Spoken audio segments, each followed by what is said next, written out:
कैसे बतावे तो पूरा इतिहास है बचपन से लेके अभी तक का। तो क्या कुछ शब्दों में बता देते हैं कि जैसे हम घर से निकले तो हमारी खोज हुई। 2-3 दिन में सबसे पहले बड़े भाई आए तो उनको कठोर जवाब देकर वापस कर दिया। फिर पिता आए। पिताजी बहुत कड़क स्वभाव के थे, कठोर स्वभाव उनका था, शासन बिल्कुल सत्य धर्मात्मा, नंगे पैर हल जोतने वाले किसान, कभी जूता नहीं पहना, कभी सिले कपड़े नहीं पहने। तो जब वो आए तो हमें लगा कि अब पिटाई होगी, क्योंकि वो बहुत कठोर स्वभाव। उनका खड़े हो जाओ, तो उनका नहीं खड़े होंगे क्योंकि तुम घर ले जाओगे। उनका नहीं, खड़े हो जाओ। खड़े हो गए। तो बोले क्या बात है, क्यों भाग आए? तो उनका हम भगवान का भजन करके भगवान को प्राप्त करना चाहते हैं। उनका ऐसे भगवान की प्राप्ति होती है, मारे मारे घूमने से भगवान की प्राप्ति होती है। भगवान की प्राप्ति तो साधना से होती है, और वो गृहस्थी में भी हो सकती है। हम लोग भजन नहीं कर रहे क्या? तो हम कहा हमें ऐसा भजन नहीं करना, हमें विरक्त होकर भजन करना है। तो उनका सच्ची बात, तो हम रो पड़े।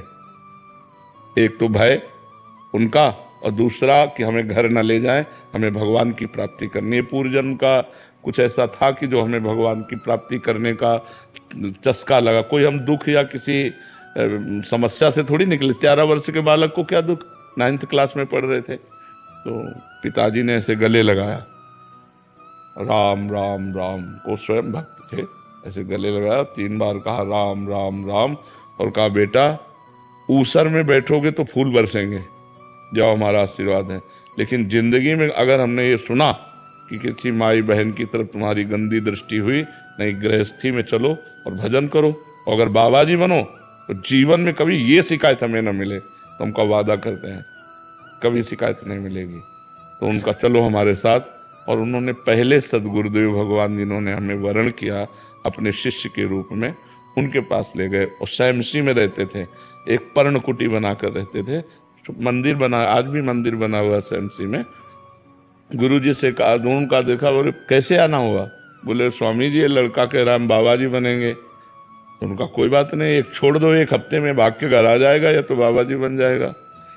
1 हफ्ते भोजन न देना और आश्रम के सब काम करवाना और कठोर नियम, और दूसरे को पेड़ा बर्फी बांट रहे हैं, हम देख रहे हैं तो हमें ना देना। लेकिन हमारे मन में आया कि हमको भगवान की प्राप्ति करनी, हमको गुरुजी दें या ना दें। 1 हफ्ता बाद उन्होंने कहा जाओ गंगा स्नान करके आओ, आज तुम्हें मंत्र देंगे।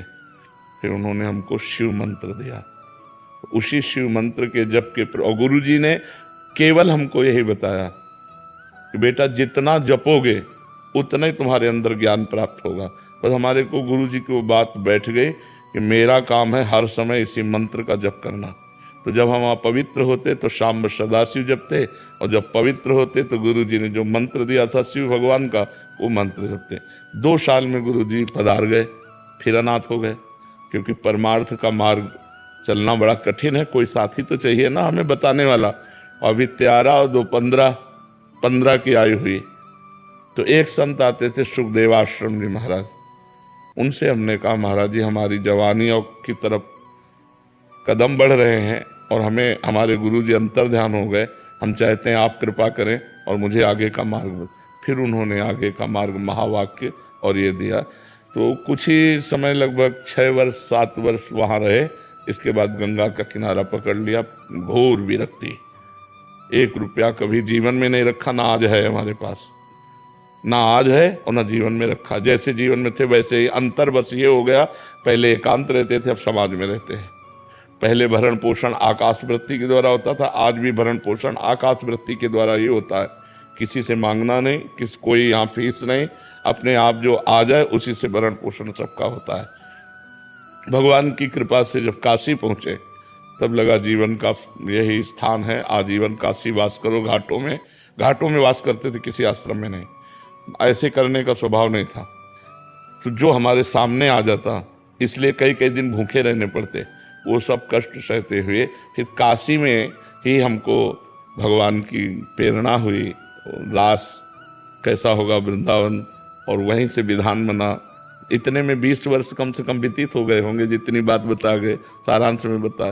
फिर वृंदावन आगमन हुआ, वृंदावनेश्वरी ने कृपा की और ये उपासना दे दी। तो इसमें मूलतः भगवान की ही सब रचना है। हम कहीं कोई खोज नहीं की, हम कहीं कोई चाह नहीं की, आगे से आगे क्या करना है क्या करना, वो सब करते चले गए। तो हमें लगता है यदि हम गुरु की शरण में हो जाए और वो हमें जो मार्ग बताएं उसके अनुसार हम चले, तो आगे हमें जहाँ पहुँचना है वो आगे आगे सब व्यवस्था भगवान करते जाते हैं। किसका प्रश्न था, तो समझ रहे हो आप? हार्दिक जी दिल्ली से। राधे राधे जी, इनका भी सेम प्रश्न है। कह रहे हैं कि महाराज जी, जब आप काशी में ही पूर्णता का अनुभव हो गया था, तो आपके मुख से सुना है कि भगवत प्राप्ति में किसी के भी दर्शन हो जाते तो राधा रानी के दर्शन वहीं से कर लेते। आप इतने कष्ट में जीवन क्यों व्यतीत किया फिर महाराज जी? नहीं, राधा रानी के दर्शन की इच्छा ही नहीं थी, काशी में नहीं थी। जो आनंद मिला वो पूर्णता का था। हमारे पास हम बैठे थे, आज भी पीपल का पेड़ तुलसी घाट में, तो शांत बैठे, तो एक संत आए, उन्होंने कहा चलो रास देखने, भाई जी हनुमान प्रसाद पोद्दार जी का अंध विश्वविद्यालय है, उसमें रास हम कर रहे हैं, हमें जरूरत नहीं। उनका चलो ना, पास हो रही, देख लो चलो। हम कहा हमें नहीं जरूरत है तो आप हमें डिस्टर्ब क्यों कर रहे हैं? तो उनका एक बार चलो ना, तो ऐसा लगा कि ये संत हट कर रहे हैं तो चल देना चाहिए अंदर से भगवान। ऐसे ही मतलब कोई हमारी रति नहीं, कोई श्रद्धा नहीं, क्योंकि संन्यास मार्ग के पति जी गए तो दिन में चैतन्य लीला और रात्रि में रास लीला। एक दो दिन देखा तो बस ऐसा लगने लगा कि हमारी मांग यही है।